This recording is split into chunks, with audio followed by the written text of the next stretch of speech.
오늘 그늘이란 제목으로 말씀 전하기 원합니다. 8월달 저는 다른 예배 때나 말씀도 좋은데 저는 항상 열매 기도회 때 주시는 그런 말씀이 짧은데 이렇게 마음이 좀 오래 남더라고요. 요즘 날씨가 너무 덥잖아요. 무더위를 피하는 방법은 그늘을 찾는 겁니다. 그렇죠? 집에서 교회 걸어올 때 보면 그냥 태양볕에 그냥 걸어오면 힘든데 그늘 밑에 있으면 더 힘들더라고요. 시편 기자처럼 우리는 우리 삶의 그늘 대신 하나님께 날마다 피하고 우리 삶을 하나님 앞에 맡겨야 합니다. 그런데 우리의 삶의 그늘을 빼앗아 가려는 무서운 더위, 즉 삶의 위기와 고난이 찾아올 때 우리는 어떻게 해야 될까요? 우리의 그늘을 막 빼앗아 가려고 할 때. 오늘은 히스기야 왕이 겪었던 아수라라는 무서운 더위 속에서 어떻게 행동했는지를 통해서 하나님의 그늘에 피하는 것이 얼마나 중요한지 살펴보려고 합니다. 제가 계속 이제 성경 저희가 주보에 올라와 있는 이사야서 말씀 쭉 읽었었잖아요. 그러면서 그 이사야서를 읽으면서 히스기야가 애굽을 의지했던 애굽의 그늘에 대한 내용들이 계속 묵상이 되더라고요. 그래서 이번 8월 달에는 그 히스기야 왕의 이야기를 좀 하려고 합니다. 히스기야는 25세의 왕이 되어서 무려 29년 동안 남유다를 통치한 왕입니다. 열왕기상 18장에 보면 이렇게 기록하고 있습니다. 이스라엘의 왕 엘라의 아들 호세아 제3년에 유다 왕 아하스의 아들 히스기야가 왕이 되니 그가 왕이 될 때의 나이가 25세라 예루살렘에서 29년간 다스리니라. 그의 어머니의 이름은 아비오 스가랴의 딸이더라. 아멘. 오늘은 좀 성경을 많이 읽을 거예요. 왜냐면 성경에서 어떤 이야기를 하고 있는지 저희가 알아야 되기 때문에 성경을 좀 많이 읽을 겁니다. 히스기야의 아버지 아하스 왕은 우상 숭배에 빠져서 하나님을 떠난 왕이었습니다. 그러나 히스기야는 아버지의 뒤를 따르지 않고 왕이 되자마자 이스라엘의 우상 숭배를 뿌리 뽑고 신앙을 회복하기 위해서 대대적인 개혁을 시작한 왕이에요. 저는 이게 너무 신기한 거예요. 아버지가 그냥 우상 숭배에 쩌들어서 그냥 하나님 멀리하고 살았는데 자녀된 히스기야는 왕이 되자마자 아버지가 했던 그 모든 우상을 다 뿌리 뽑고 이스라엘이 그 죄를 짓지 못하게 대대적인 개혁을 일으켰단 말이죠. 열왕기하 18장 3절에서 5절에 쭉 이어집니다. 히스기야가 그의 조상 다윗의 모든 행위와 같이 여호와께서 보시기에 정직하게 행하여 엄청 잘하고 있다고 지금 칭찬하고 있는 거죠. 그가 여러 산당들을 제거하며 주상을 깨트리며 아세라 목상을 찍으며 모세가 만들었던 노뱀을 이스라엘 자손이 이때까지 향하여 분향함으로 그것을 부수고 누수단이라 일컬었더라. 히스기야가 이스라엘 하나님 여호와를 의지하였는데 그의 전후 유다 왕 여러 왕 중에 그러한 자가 없었으니. 아멘. 히스기야가 산당과 주상과 목상을 제거하고 깨트렸는데 이 말씀들을 의미를 잘 살펴보면 다시는 사용할 수 없도록, 다시는 우상을 막 쪼개진 걸 붙여가지고 다시 우상 숭배할 수 없을 정도로 완전히 뿌리를 뽑아버렸어요. 완전히 초전박살, 완전히 다 뿌리 뽑아서 다 없애버렸습니다. 그리고 놀라운 것은 모세가 이스라엘 백성들이 불뱀에 물렸을 때 노뱀을 만들어서 들어서 그것을 보는 사람들이 살아났었잖아요. 그 이스라엘 백성들을 구원했던 그 노뱀을 가지고 그 자리에서 아직까지 그 노뱀한테 제사를 드리고 예배를 드렸던 일들이 계속 이어져 오고 있었는데 히스기야는 그것도 부수어 버렸습니다. 이스라엘에 존재하는 모든 죄의 근원을 다 뿌리 뽑은 거예요. 하나님이 싫어하는 우상숭배라는 우상숭배는 다 없애버린 거예요. 그런 히스기야를 성경은 어떻게 소개하냐? 이렇게 소개합니다. 곧 그가 여호와께 연합하여 그에게 떠나지 아니하고 여호와께서 모세에게 명령하신 계명을 지켰더라. 여호와께서 그와 함께 하심에 그가 어디로 가든지 형통하였더라. 저가 아수르 왕을 배반하고 섬기지 아니하였고. 이 말씀이 굉장히 중요합니다. 곧 그가 여호와께 어떻게 하고 있습니까? 연합하여 여호와 하나님께 착 달라붙어 있는 거예요. 그냥 하나님의 그늘 아래에 있는 것 정도가 아니라 완전 달라붙어 있는 거예요. 그것을 지금 성경은 말하고 있습니다. 그렇게 했더니 모세의 명령을 다 지켜 행했고 어디로 가든지 그가 형통하더라. 심지어는 그를 남유다를 괴롭게 했던 아수르 왕에게 무릎 꿇지 않게 되었더라라고 기록하고 있어요. 히스기야는 여호와께 착 달라붙어서 그리고 계명을 지키며 살았습니다. 그 결과 여호와께서 항상 함께 하셔서 그가 어디로 가든지 형통했습니다. 미국을 가든지 청주를 가든지 서울을 가든지 어디로 가든지 형통한 비결이 어디에 있어요? 여호와 하나님께 착 달라붙어 있으면 어디로 가든지 형통한 거예요. 그리고 그를 괴롭히던 남유다를 괴롭게 했던 남유다뿐만이 아니죠. 당시에 여러 나라를 괴롭히고 못 살게 굴던 아수르한테도 무릎 꿇지 않을 수 있게 되었다는 거예요. 열왕기하 18장에 남유다의 모범이 되는 좋은 모습을 보여줬습니다. 지금 히스기야 왕의 이야기. 그런데 이 이야기가 끝난 다음에 북이스라엘의 모습을 대조해서 보여줘요. 남유다 히스기야 왕이 대대적인 신앙 개혁을 일으켜서 모든 우상을 다 뿌리 뽑고 하나님 앞에 착 달라붙어 살아서 형통했는데, 반면에 그 북이스라엘은 어땠냐? 이렇게 살았습니다. 열왕기하 18장 9절에서 12절입니다. 히스기야 왕 제4년 곧 이스라엘의 왕 엘라의 아들 호세아 제7년에 아수르의 왕 살만에셀이 사마리아로 올라와서 에워쌌더라. 3년 후에 그 성읍이 함락되니 곧 히스기야 왕의 제6년이요 이스라엘 왕 호세아의 제9년에 사마리아가 함락되매 아수르 왕이 이스라엘을 사로잡아 아수르에 이르러 고산 강가에 있는 할라와 하볼라 메대 사람의 여러 성읍에 두었으니 이는 그들이 하나님 여호와의 말씀을 어떻게 했다고요? 듣지 아니하고 그의 언약과 여호와의 종 모세가 명령한 모든 것을 따르지 아니하였습니다. 히스기야는 하나님 말씀에 금하고 있는 그것들을 다 뿌리 뽑아 없애는데, 이 북이스라엘은 어떻게 살았냐면 하나님이 금하는 것만 찾아가서 그것만 하고 산 거예요. 하나님한테 남유다가 착 달라붙어서 살 때 하나님과 멀리 떨어져서 하나님이 싫어하는 것만 다 했다는 거예요. 그 결과가 무엇입니까? 아수르에게 멸망당한 거예요. 성경은 열왕기하 18장에서 남유다가 부강하게 된 이유를 쭉 나열한 다음에 북이스라엘이 멸망한 이유에 대해서 대조해서 보여주고 있습니다. 하나님의 말씀을 듣지 않고 불순종한 북이스라엘은 결국 멸망당합니다. 그리고 아수르가 멸망하고 10년이 지난 후에도 남유다의 위기가 찾아왔어요. 열왕기하 18장 13절에서 15절입니다. 히스기야 왕 제14년에 아수르의 왕 사네립이 올라와서 유다 모든 견고한 성읍들을 쳐서 점령하며 유다의 왕 히스기야가 라기스로 사람을 보내어 아수르 왕에게 이르되 내가 범죄하였나이다. 나를 떠나 돌아가소서. 지금 그 히스기야 왕이 아수르 왕에게 막 빌고 있는 거예요. 제발 돌아가 주세요. 막 이러고 있는 겁니다. 왕이 내게 지우시는 것을 내가 당하리이다 하였더니 아수르 왕이 곧 은 300달란트와 금 30달란트를 정하여 유다 왕 히스기야에게 내게 한지라.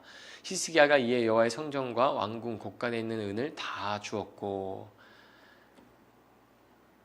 아수르에게 북이스라엘 멸망당한 이후에 10년 후에 어떤 일이 일어났어요? 남유다도 아수르한테 가지고 있는 모든 것을 다 빼앗기고 설설 기면서 싹싹 빌게 되는 그런 지경에 놓인 거죠. 이게 열왕기하를 읽다 보면 이런 생각이 들어요. 아수르가 정말 강한 나라였나 보다.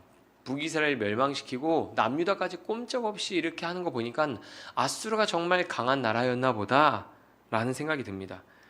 하나님이 함께 하시는데 어떻게 이럴 수 있지? 북이스라엘은 다른 길로 갔잖아요. 근데 남유다는 하나님께 착 달라붙어 있었잖아요. 근데 어떻게 이런 일이 일어날 수 있냐는 거죠.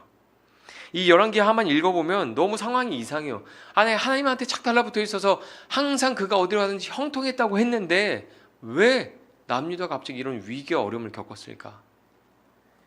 이해가 안 되잖아요. 그런데 성경에 있는 히스기야의 이야기를 정리해보면 남유다의 위기가 불신앙으로부터 시작된 위기라는 것을 알 수 있습니다. 여러분, 남유다 10년 전에 남유다가 북이스라엘이 아수르에게 멸망당하는 모습을 봤잖아요. 형제같이 지내던 그 북이스라엘이. 그리고 아수르가 남유다를 공격해 왔을 때 그들은 하나님의 그늘에 피하지 않고 애굽의 그늘에 피했어요. 이 행위는 그동안 하나님이 주신 은혜를 망각하는 행동이죠. 내가 이렇게 부강하게 잘 먹고 잘 사는 게 하나님의 은혜라고 고백하는 것이 아니라 내가 좀 잘해서 내가 이렇게 이 나라가 부강해지고 잘 살았다라고 생각하니까 어려움이 찾아왔을 때, 위기가 찾아왔을 때 하나님의 그늘에 피하지 않고 애굽의 그늘에 피하게 되는 거예요.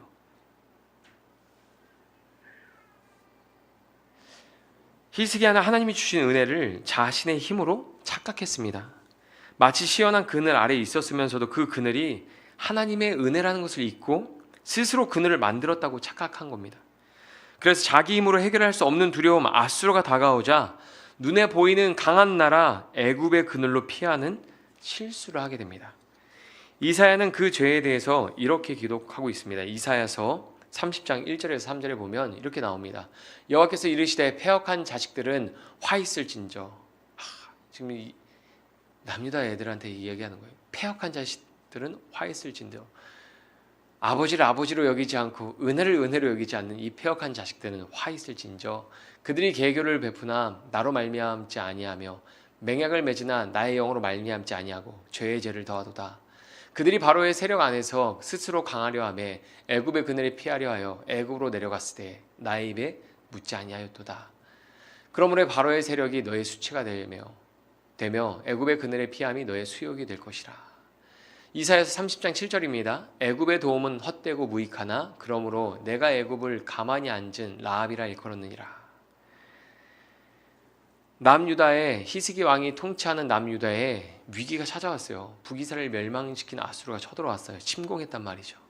근데 그때 하나님한테 기도하지 않은 거예요. 하나님 이 위기를 어떻게 합니까? 도와주세요.